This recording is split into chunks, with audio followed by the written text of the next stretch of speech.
I'm going to demo the lapped zipper. So I'm starting off with 2 pieces of fabric here. For the sake of the demo, I'm just going to call this my skirt back. So I've got a left and right side panel. To sew my center back seam, I'm going to place these right sides together.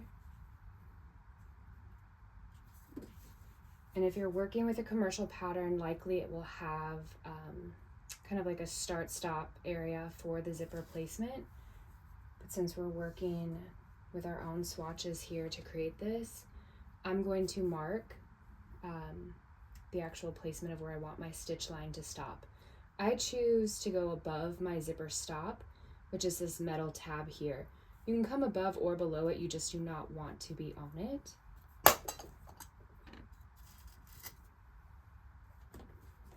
So I'm going to mark it with chalk, like I said, just right above that stop. And then I'm going to sew this. I'm going to do 5/8 inch seam allowance opening to the hem. And I'm going to use 2.5 millimeter stitch length.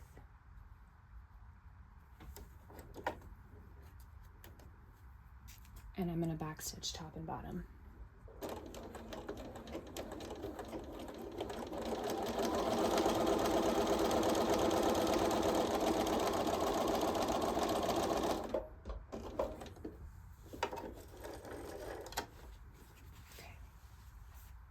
Now we have this seam formed.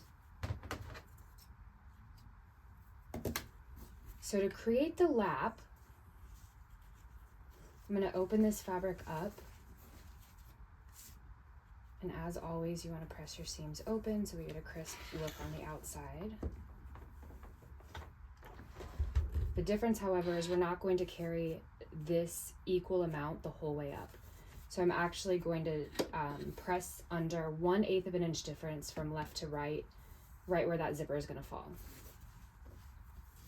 So the bottom of your lap, you want it to be 1/8 of an inch less than the top. So like I said, we used 5/8 inch seam allowance. So I'm going to subtract 1/8 of an inch to determine my marking here. So from the edge of the fabric, I'm going to mark 1/2 inch inward. Again, that's 1/8 of an inch less than our actual seam allowance. And then on the other side, it will be equal to our seam allowance. So I'm going to mark 5/8 of an inch.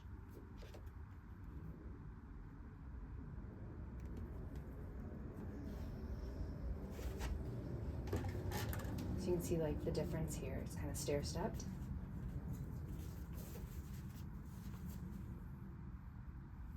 And then from that, we will press it.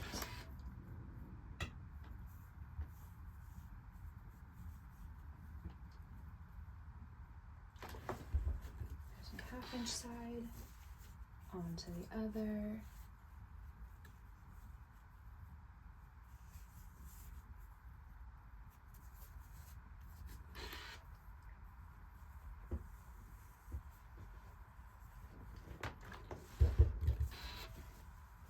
Okay, so you can see already that when this comes up and over,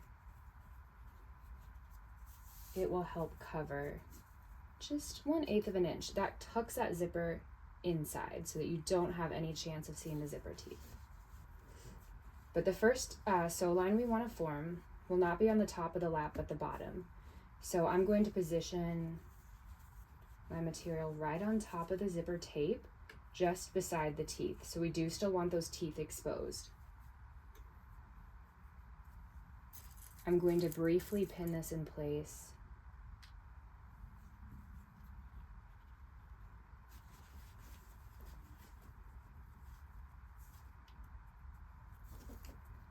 I don't like to sew zipper teeth, or like I don't like to sew a zipper in with pins in the actual zipper tape, because it can create kind of like a small ripple. You can even see the zipper tape here just kind of like it waves a bit. So I was taught to first pin it and then hand baste it.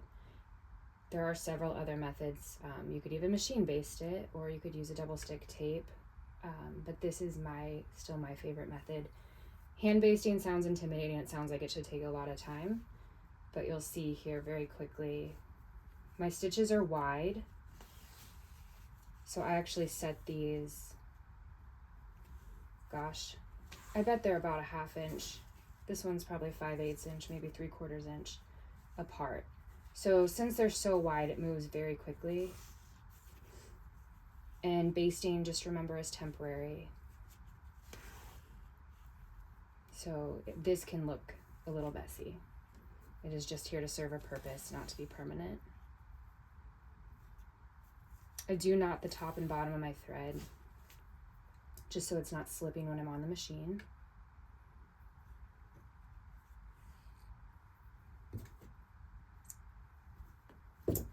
So now we want to issue a permanent stitch here. I'm going to swap my foot out on my machine. So I'm going to switch from my regular foot over to a zipper foot. For my sake here on this machine, I need to scooch my needle over. So you can see that I need to scooch my needle right so that I have the space to fall right next to my teeth. So if my needle was left, I would be too far over. So we're going to go ahead and position that.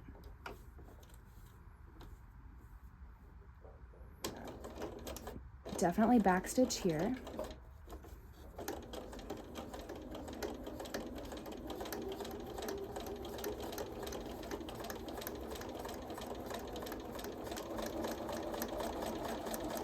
And then just take yourself down the length of the zipper.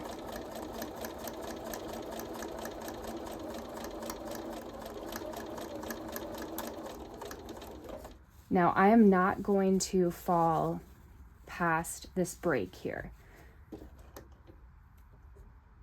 So I just want to come right to the break. I'm going to backstitch 3 times and call that secure. And then just so you can get a good visual already, let me snip my hand basted stitch so we can get that out of there. And it should come out fairly easily. The only time it gives you a little bit of a struggle is if your seams cross. So my stitching crossed just a hair here at the top. You can pick that out with a seam ripper later. So this side is now secure. I'm going to trim my loose threads real quick. Front and back. So now we want to form the actual lap so that we can call this the lapped zipper. And it's so simple. Now we're just going to kind of situate this in place. I'm going to bring it back over here. I'm going to hand baste again. So I do want to pull this right where I want to have it positioned when it's permanently stitched. So you can see here that it's kind of tucked in. I'm going to pin it first, and then I will go ahead and hand baste it so that I don't have any troubles once I get to the machine.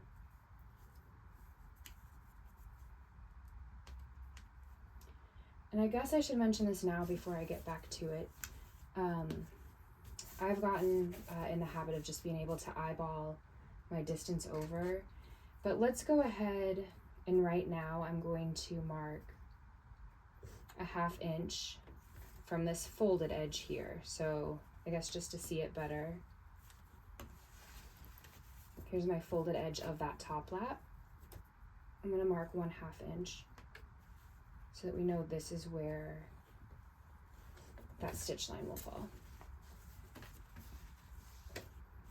So again, just to position this up and over top.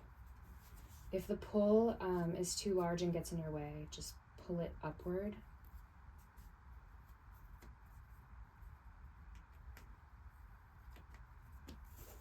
And a couple pins should do it while you hand baste.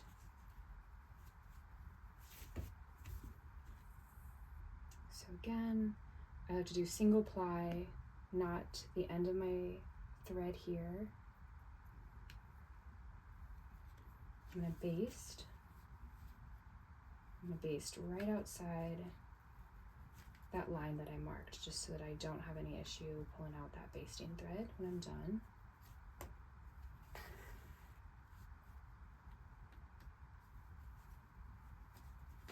And like I said earlier, these can be nice and wide.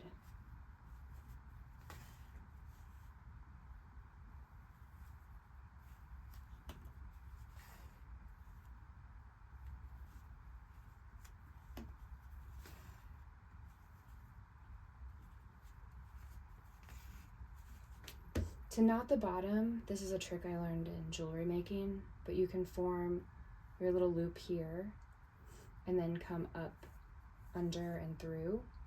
So now you kind of have this opening.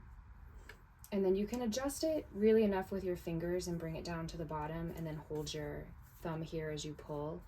But if that's a little too tricky too, you can insert a pin into that hole, into this opening here.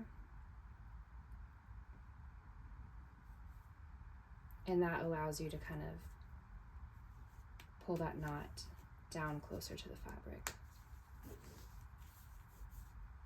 Not a good demo.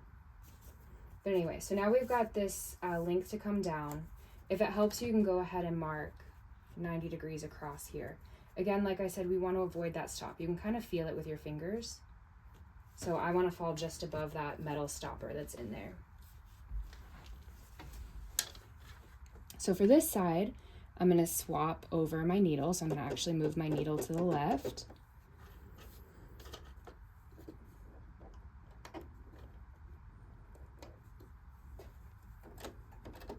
And my pull is definitely in the way. So I'm going to see if I can slide it down just a smidge to get started.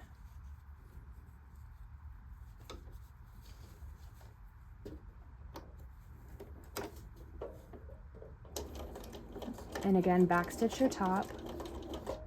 I'm gonna keep my needle inserted down. I'm gonna lift my foot really quick just to pull this up and out of the way now that I've cleared it.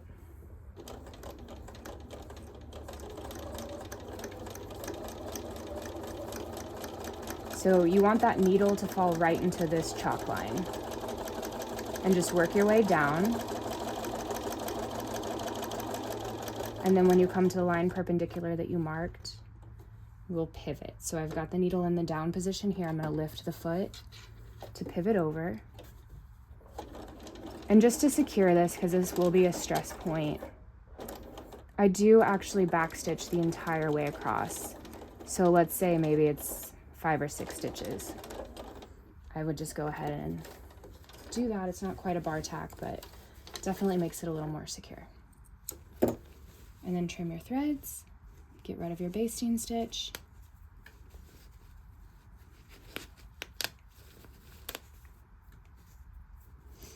And there you have a lap zipper, completely hidden.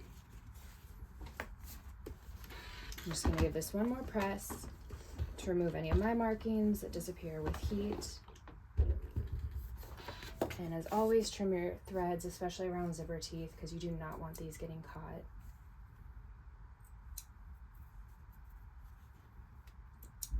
And they'll be front and back. But how nice is that? Can't even tell I have a pink zipper hidden under there.